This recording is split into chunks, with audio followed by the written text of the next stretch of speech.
The 2014 HTC One model pops up in leaks, though not the real thing. Sony seems to want to give another stab at smartwatches for the third time, and Samsung is also looking into making their own fitness band. Yeah, I'm Jaime Rivera, and don't remind me what I did for Christmas because all I want to do is go back. This is Pocket Now Daily.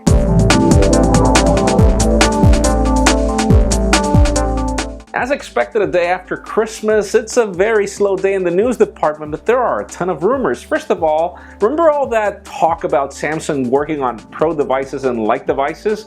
Well, as it turns out, their first device will apparently be, listen to this, the Samsung Galaxy Note 12.2 Pro, which apparently we are getting at CES, even though I don't know how the CEO is going to pronounce that full name without forgetting it.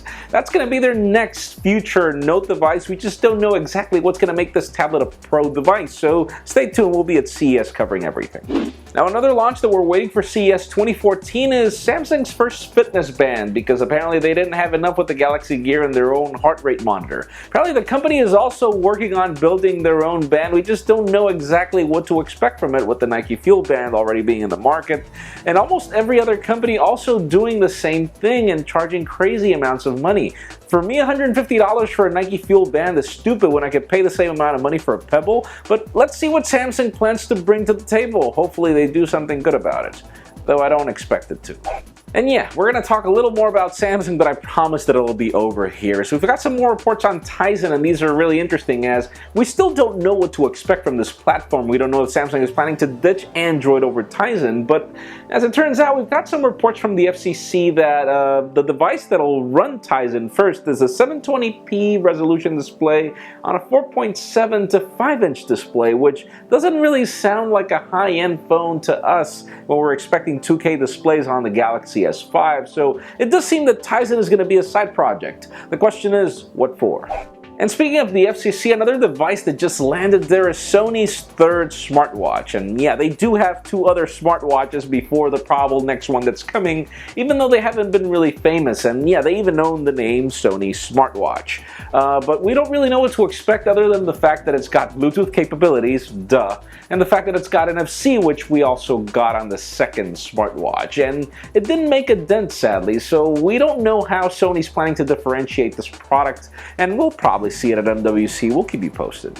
And finally, for the hot news of the day, we get the first official leak of the HTC One 2014 or 2 or whatever they're going to call that thing. But this is really interesting because by this time last year, we had so many leaks of the HTC One that we knew what to expect, and the year before, we had so many leaks of the HTC One X that we knew what to expect. So all we get right now is actually a 3D print mock-up of what to expect from the design, and we don't really know what to expect either than the fact that it looks almost identical to the current HTC One.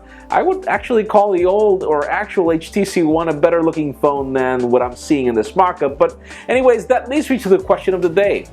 What would be your wish list to come in this future HTC One? What would you want? Because in my particular case, if HTC told me that they're keeping the current design of the HTC One and just giving me a better camera and a Snapdragon 800 processor, I would want that phone immediately. Leave us a comment down below. What would you prefer? And friends, you know the drill. If you want to get the news earlier before this video is filmed, make sure you follow us on PocketNow.com and subscribe to our YouTube channel as well. You can also follow me on Twitter, Jaime_Rivera. Please give this video a thumbs up if you like what you saw. I am Jaime Rivera. Thank you very much for watching. We will see you tomorrow. Netcasts you love. From people you trust. This is Twit. The $200 smartwatch from Sony. Hello, Jason Howell, producer of TNT, all about Android, the GizWiz. So that's attractive. Did you have you tried the Samsung Galaxy Gear and the Pebble? And so I've not tried either of those. This is your actually. first. Yeah, it was the Whim One. Oh, the Whim of days past, which Google now owns. Google now owns, and actually has some similarities with this, which I'll talk about in a second. That's kind of the wearable watch that I've used before. But I've been very kind of curious with the space, still trying to figure out if it's something that's necessarily for me on a personal level because I'm just so out of the loop when it comes to wearing a watch on my wrist. Right. But this is the SOny Smartwatch 2. It's a follow-up to their smartwatch from last year. That would be the Smartwatch 1. Yes, there we go. I'm happy I set that one up for you.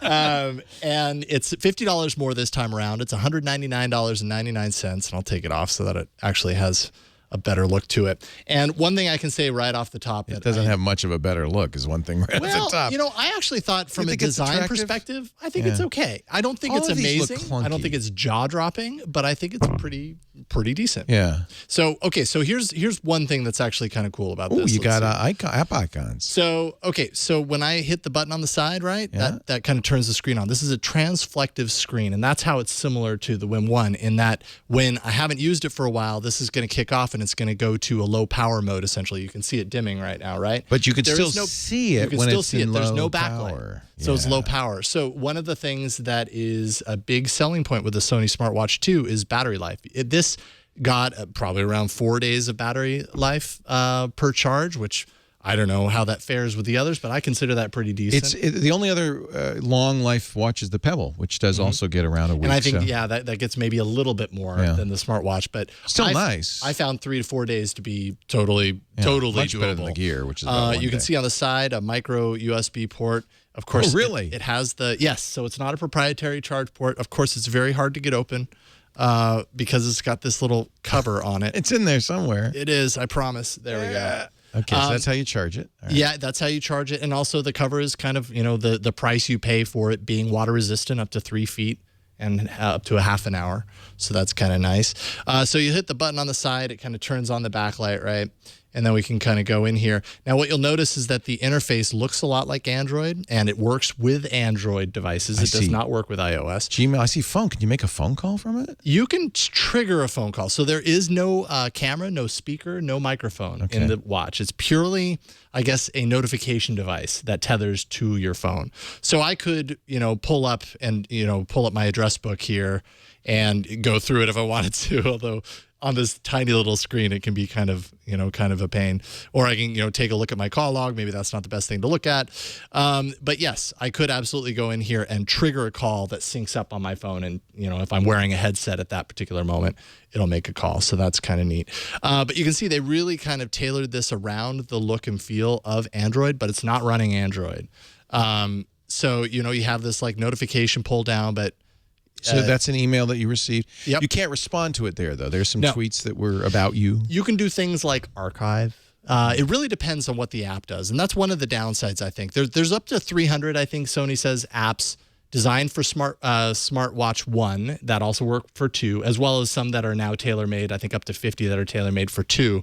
And they range in usefulness, right? If I go into Facebook and I see this little message from my friend Joe, and I click on it, this is what I get. You can read it anyway. No, all it says is the name. You can't read it. Joe. And yes, it's tiny. And the message isn't there. Yes, there's nothing there. So, this is a Sony-made app for the watch. So, I don't know. It really kind of takes some of the utility away from a watch. My experience with this was largely of frustration. Yeah. Because the more I used it, the more I kind of realized what a watch attempts to do, which is to make it so that you don't have to pull your phone out of your pocket and you have all the important information at your wrist. Unfortunately, so many times with this watch, anything that you actually would want to do with the information that it presents to you requires your phone. So now it's taking you even longer because instead of reaching for your phone to begin with, you've checked your watch, you're reaching for your phone eventually anyways. Right.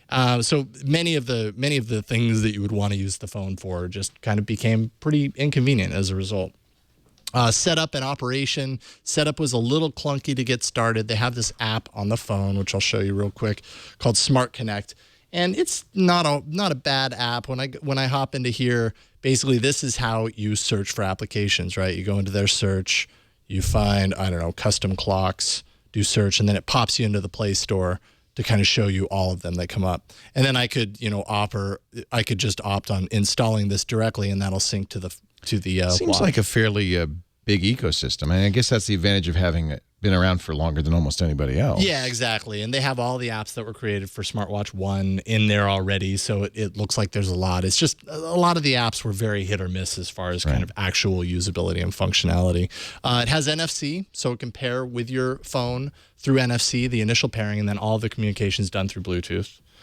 So that's kind of nifty. It has to be an Android phone?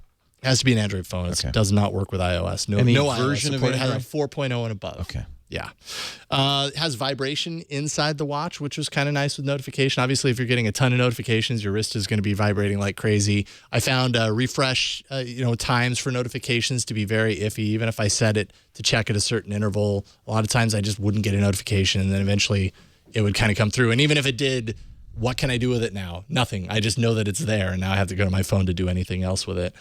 You're describing, by the way, pretty much every smartwatch yet. Yeah, I think what I've realized They're through all this, about the same. and I would love to use more to see if my view on it, is the same, is that I think what people want out of a smartwatch is very different from what's possible out of a smartwatch. People want a smartwatch to be very useful from okay, here's the information that, I would otherwise see on my phone and now I have it on my wrist. But then your inclination is to then act on that and to do something with that. The problem is smartwatches are very small screen. There's only so much that you can do in this tiny little screen real estate to be very useful in that regard, and you're going to have to pull out your phone anyways. So I don't know if our smartwatches are ever going to be exactly what people want. And to get decent battery life and to keep the size reasonable, it's hard to put speaker, microphone, touch screen that you can actually, type into. All of that stuff's difficult in a watch, and I think this is the challenge of this particular form factor that nobody seems to have licked. Absolutely.